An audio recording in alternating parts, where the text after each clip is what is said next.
இந்த மாரி இந்த ஸ்டேஜஸ் அப்படின்லாம் நம்ம பார்க்கும் பொழுது, சில பேர் வந்து என்னன்னா, டாக்டர் இதுக்கு சர்ஜரி மட்டும் போதுமா? சர்ஜரி பண்ணாலே நான் வந்து சரியாயிடுவேனா?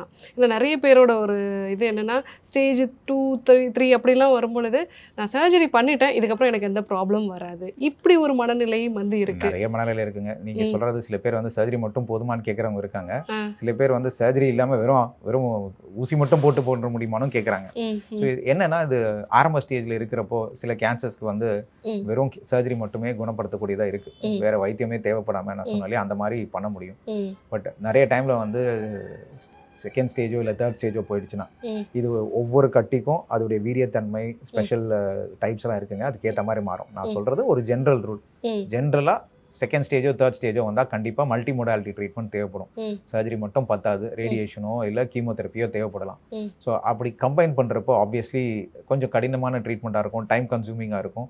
அப்பதான் உங்களுக்கு வந்து அவங்கள கியூர் பண்றதுக்கு நோய் திருப்பி வராம இருக்க ரிகரன்ஸ்ன்னு சொல்றோம் இல்லையா? ரிகரன்ஸும் வராம நம்ம பார்த்துக்க முடியும். ஸோ சர்ஜரி தேவைப்படுற கட்டிக்கு பண்ணி தான் ஆகணும். கசப்பான மருந்து சில நேரத்தில குடுத்து தான் ஆகணும். Dr. Srivarma's Magic Care.